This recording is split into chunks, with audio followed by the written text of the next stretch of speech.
जय भीम। नमो बुद्धातियों। आप देख रहे हैं अलीगढ़ का हरदोआगंज के पास में नया आवास गाँव, और आप देख रहे हैं कि हर एक खंबे पर झंडे लगे हुए हैं और ये झंडे जय भीम के हैं। जय भीम लिखा हुआ है, बाबा साहेब की फ़ोटो है और चक्र, अशोक चक्र जो है झंडे पर अंकित है। और ये हर एक खंबे पे लगा हुआ झंडा जो है, इस झंडे से यह तो मालूम पड़ता है। और ये आप देख रहे हैं यहाँ पर बाबा साहेब की मूर्ति लगी हुई है बड़ी शान से। पेड़ आप देख रहे हैं, पीपल का पेड़ है और बहुत ही शानदार जगह है। इतनी शानदार जगह है और कितना पुराना पेड़ है। लेकिन शिकायत वही कि गांव में बाबा साहेब पहुंच गए हैं, बाबा साहेब का नाम पहुंच गया है, जय भीम पहुंच गया है, नीला झंडा पहुंच गया है, अशोक चक्र पहुंच गया है, लेकिन बाबा साहेब की बातें अभी गांव में नहीं पहुंची हैं।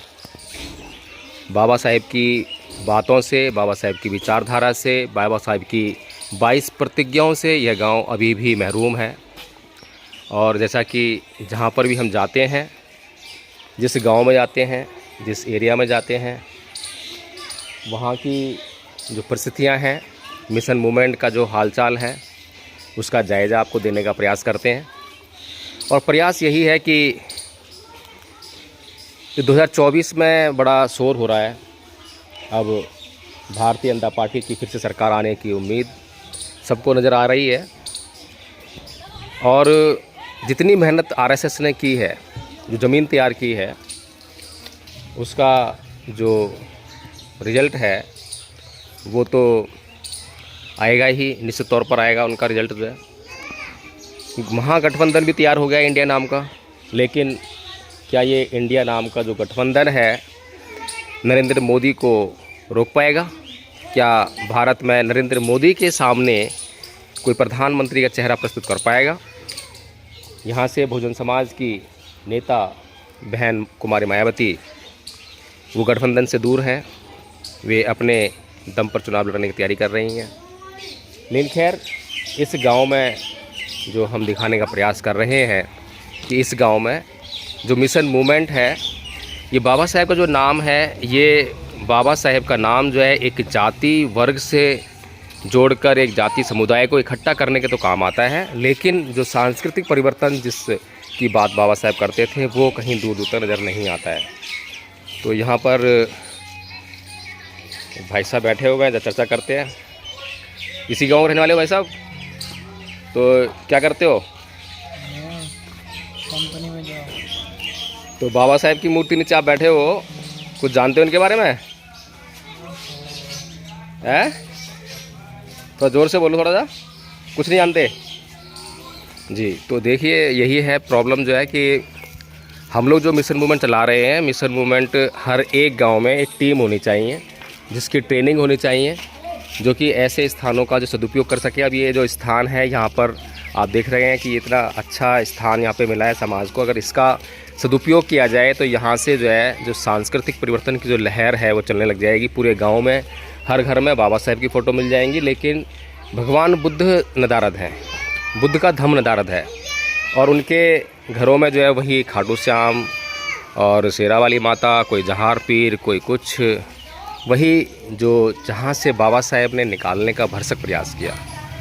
जिस बीमारी का इलाज बाबा साहेब ने इस समाज को दिया, जिस बीमारी का इलाज करने के लिए बाबा साहेब डॉक्टर भीमराव अम्बेडकर ने 22 प्रतिज्ञा नाम की जो दवाई दी, अभी तक वह यह समाज जो है उस दवाई को खाने से महरूम है। उस दवाई को खा इसलिए नहीं पा रहा है कि जो लोग जानकार हैं, जागरूक हैं, ट्रेंड हैं, वे लोग जो हैं ऐसे गाँव में जाकर जो मिशन मूवमेंट चलाना चाहिए वो नहीं चला रहे हैं। बड़े बड़े मंच लगते हैं। आज भी एक मंच का प्रोग्राम है, भीमगढ़ी नाम की जगह है, यहाँ पर जो है वहाँ पर है बाबा साहेब की मूर्ति की स्थापना है। और मैं तो यही समझता हूँ कि बाबा साहेब की 100 मूर्तियों की कॉस्ट जितनी आती है, उसमें अगर आप एक स्कूल तैयार कर लें, कल्चरल स्कूल, बौद्ध संस्कृति पर आधारित स्कूल, तो वो आपका जो है 100 मूर्तियों से अधिक काम कर सकता है। तो 100 मूर्तियों से आप जो काम लेना चाहते हैं वो आपका एक स्कूल कर सकता है, और वो स्कूल जो है आपका जो काम करेगा, कल्चरल रिवॉल्यूशन का जो काम करेगा, कल्चरल चेंज का जो काम करेगा, वो आपका सदियों तक बना रहने वाला है। लेकिन इसी बात से जो जड़ है, जो असली कहानी है इस देश की, उस बात से इस देश के लोगों को महरूम करते हुए हम लोग मिशन मूवमेंट चला रहे हैं। लेकिन मिशन मूवमेंट की जड़ को नहीं समझ पा रहे हैं कि मिशन मूवमेंट है क्या, असलियत में क्या काम करना चाहिए। मिशन के नाम पर बहुत से बौद्ध भिक्खु चीवर पहनकर जो आपको यहाँ से वहाँ घूमते हुए दिखाई देते होंगे, बड़े बड़े मंच लगाते हुए दिखाई देते होंगे, लेकिन उनके मुंह से आप सुनेंगे कि संविधान बचाओ, आरक्षण बचाओ, देश बचाओ, लोकतंत्र बचाओ।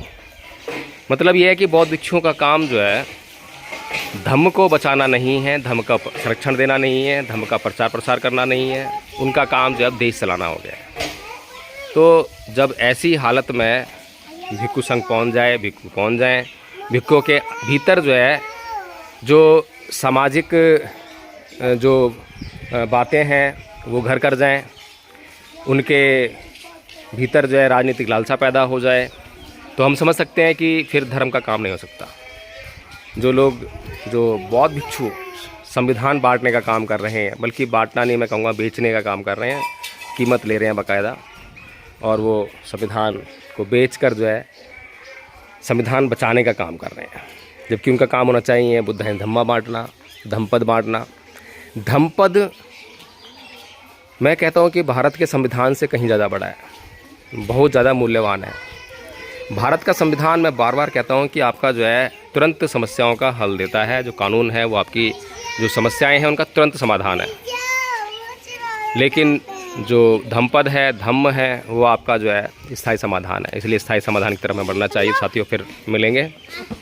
इस वीडियो को मैं यहीं पे अंत करता हूँ और फिर कोशिश करूँगा कि धम्मपथ ट्रस्ट के माध्यम से यहाँ के लोगों से बातचीत करूँ, जो लोग जागरूक हैं, कम से कम जो बाबा साहब डॉक्टर भीमराव अंबेडकर को ही समझ चुके हैं, उनके ही माध्यम से जो है यहाँ पर एक टीम बना ली जाए, कुछ उनको ट्रेन कर दिया जाए, और यहाँ पर जो है रोज़ शाम को जो है यहाँ पे एक बैठक हो, वंदना हो, चर्चा हो, उसमें ज्ञान ध्यान की बातें हों, शिक्षा पर जोर हो। साथियों, मैं उम्मीद करूँगा कि आप लोग भी इस कार्य में सहयोग करें। हम चाहते हैं कि इस तरह का कार्य जो है हम गांव-गांव, हर एक गांव में एक टीम बने, हर गांव में प्रशिक्षण चालू करा जाए। तो उसके लिए बहुत सहयोग की आवश्यकता है, और आप लोग जो है आर्थिक सहयोग करने से पहले अच्छी तरह से जांच करें कौन सा संगठन क्या काम कर रहा है, क्योंकि दान पारमिता का होना बहुत ज़रूरी है। और दान इस तरह होना चाहिए कि आपके मन में दान के प्रति फिर कुछ शेष नहीं रहना चाहिए कि मैंने दान दिया, मुझे दान का क्या रिटर्न मिल रहा है, ये सब नहीं होना चाहिए। लेकिन दान देने से पहले दान की पात्रता को अवश्य जांच लेना चाहिए। जिसको आप दान दे रहे हैं, क्या वह दान के योग्य है या नहीं है। यही दान पारमिता का सच्चे अर्थों में सम्यक अभ्यास है। जय भीम, नमो बुद्धाय।